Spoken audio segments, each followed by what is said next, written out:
بہت اہم عنوان ہے کیونکہ جب آپ مختلف مذاہب میں سالویشن کی فلسفی کو پڑھتے ہیں، آپ نے کرما کی مثال بھی ابھی دی ہے۔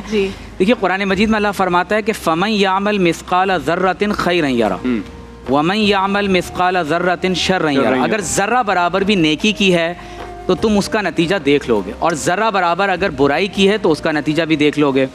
آخرت صرف مرنے کے بعد برپا نہیں ہونی، دنیا میں بھی ہر لمحے آخرت برپا ہو رہی ہے۔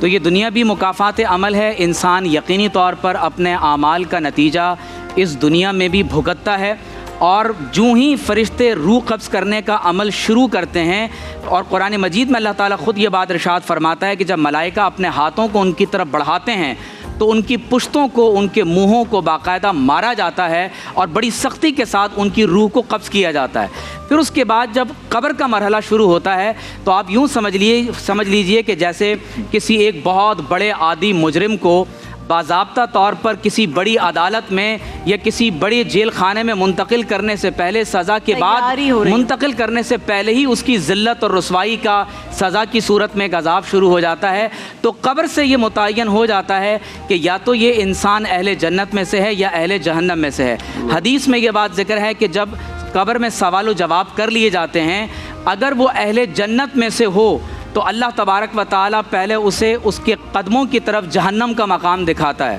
اور فرماتا ہے کہ اگر تم نے اہل جہنم کے کام کیے ہوتے تو یہ تمہارا ٹھکانہ ہوتا، اور پھر جنت کی ایک کھڑکی اس کے سرہانے کھول دی جاتی ہے اور گویا کہ انسان جنت کی نعمتوں سے لطف اندوز ہو رہا ہوتا ہے۔ لیکن یہاں پر یہ بات ایڈ کر لیجئے کہ جو لوگ شہداء ہیں،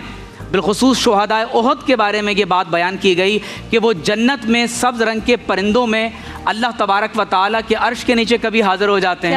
اور کبھی جنت کی نہروں پر اترتے ہیں، تو گویا کہ جنت کی نعمتوں کا آغاز عالم برزخ سے شروع ہو جاتا ہے، اور ان نعمتوں کا اتمام اس وقت ہوگا جب کوئی شخص اللہ تعالیٰ کے حساب و کتاب یا بغیر حساب و کتاب کے اہل جنت میں سے ہوگا۔